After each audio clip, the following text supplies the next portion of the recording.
militaire privé la ñuy wax léegi dans le bloc de Saint-Louis man ay temps au niveau de Clair Vision depuis 2017 dañu dénoncé woon une société bu fi nekk Halliburton boo xam ni dafa am SMP bu tudd Blackwater benn société de mercenaires bu tudd Blackwater ñu ngi fii kilomètre 1650 route de Rufisque wetu fii usine bi defar éponge boo ko passé am na ñetti hangar yu taxaloo seeni hangar la Halliburton bi ñu ci bindoon dañ ko effacé mais ñoo fa nekk ba léegi seen siège ngi fii immeuble Sorano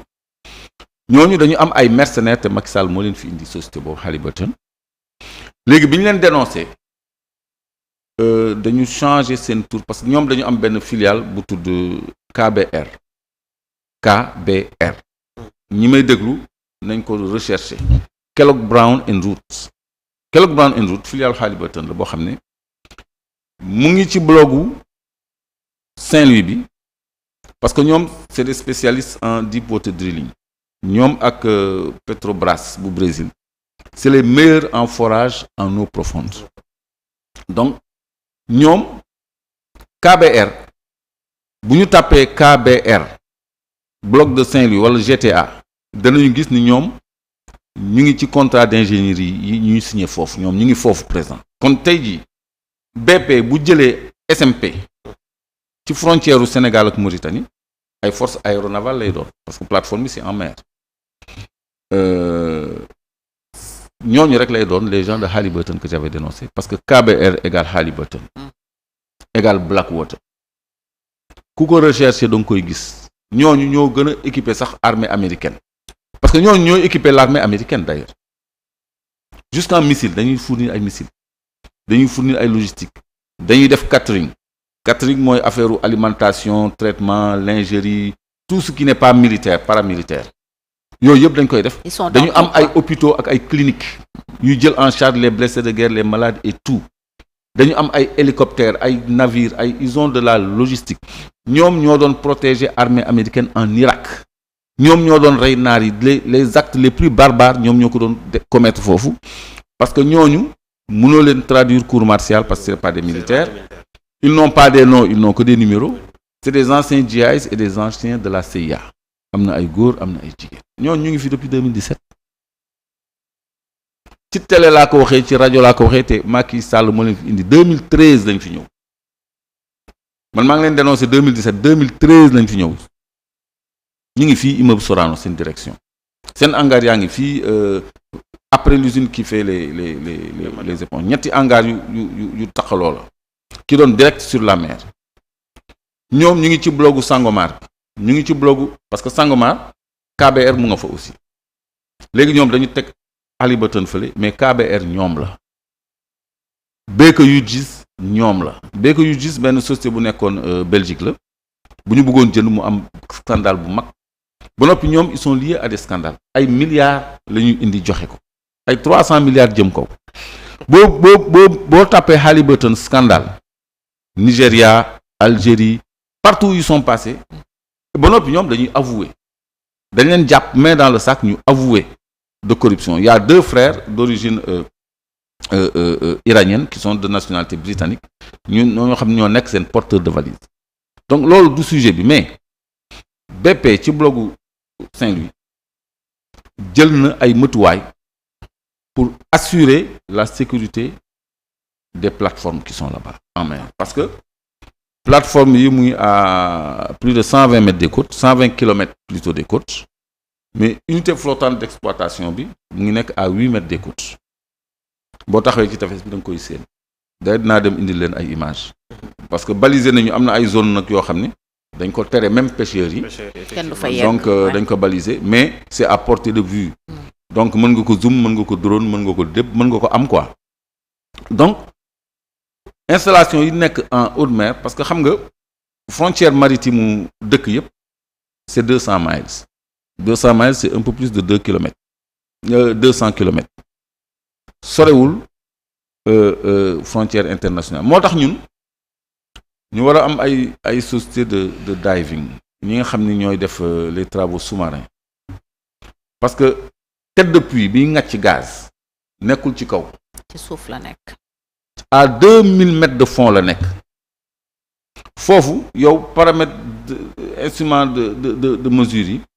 yow mënoo assurer paramétrage am. sea line yi mooy tuyaux yi jóge ci tête de puits yi mënoo contrôler seen itinéraire yow xam nga rek ni am na ñuy ñëw à 8 kilomètres ñu déclarer ne li ngay produire. mais xamoo ndax am na lu jàll dans les eaux internationales. mënoo am contrôle. waaw léegi ñooñu bu ñu indee ay forces aéronavales c'est un problème am na fi une logistique aéronavale bu fi nekk mais xam nga kan moo ko moom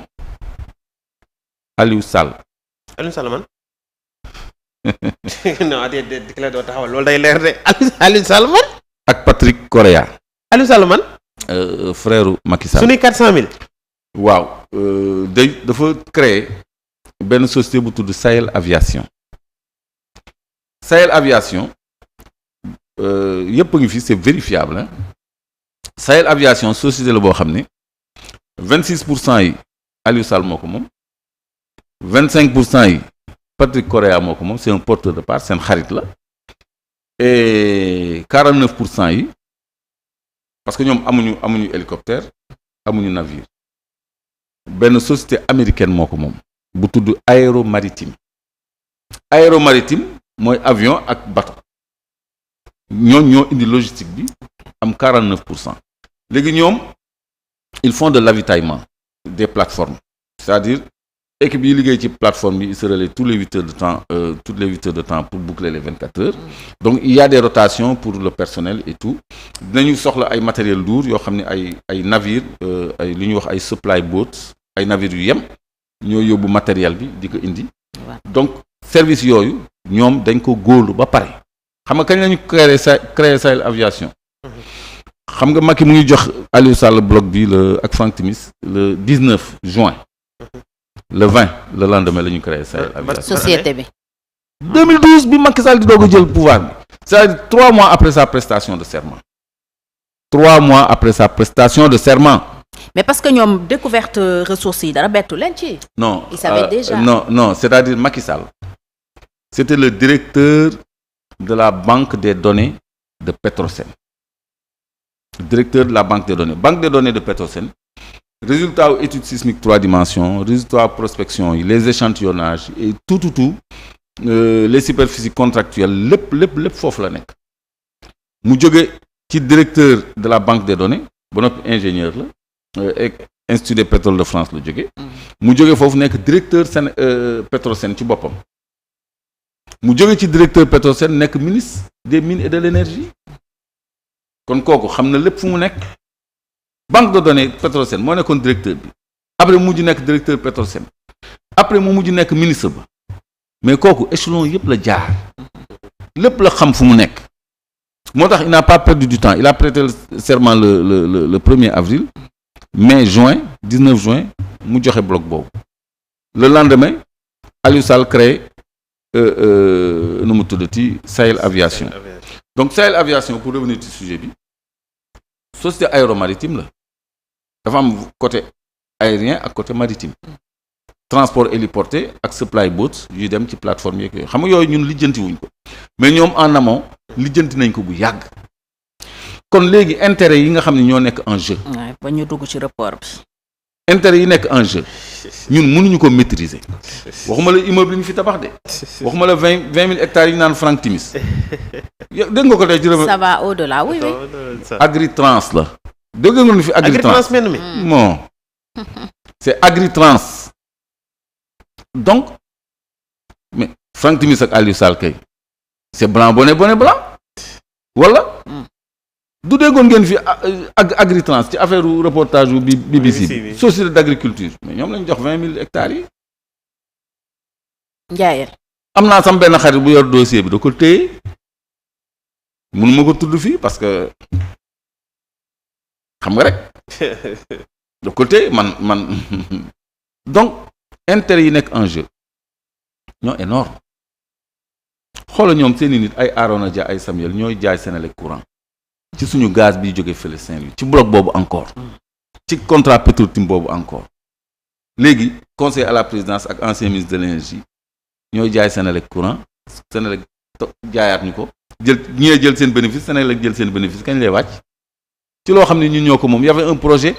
gas to power gaz bi c'est convertible directement en électricité nga xam ne day wàccee le kilowatt à 25 ou à moins de 25 même am beneen projet gaz to industry nga xam ne industrie lourde yi comme les cimenteries les usines de sidérurgie feeru Sénégal oriental bi gaz boobu la waroon jëlee énergie bu mu defee transformation industrie de phosphate yeeg yooyu ci loolu la ñu waroon jëlee énergie parce que boo xoolee Sococim am na unité bu koy defaral courant boo xoolee ICS am na unité bu koy defaral courant loolu yëpp nag gaz bi moo koy gën a yomb fépp fu am une unité industrielle dañ fay brancher benn gazoduc pour mu alimenter une turbine à gaz comme ça industrie bi dem kanam léegi projet yooyu yëpp bu ñu ko bëggee dévailler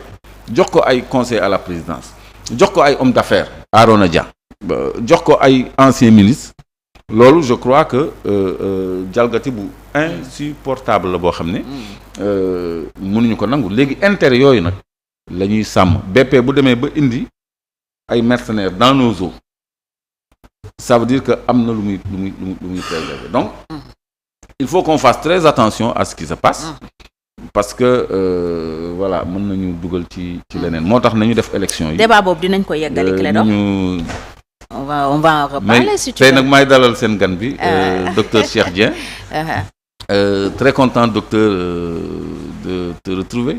Mais tout le plaisir est pour moi, Clédor. Vraiment, c'est avec un grand plaisir que je te retrouve sur le plateau. Merci beaucoup. Mais de le féliciter vraiment. ci combat démocratique bi ngay mëne. mais yow xam nga combat bi kañ la commencé. ci éclairage yi nga xam ni. da nga koy indil. population yi. merci yow tu fais partie des gens yi nga xam ni bu ngeen di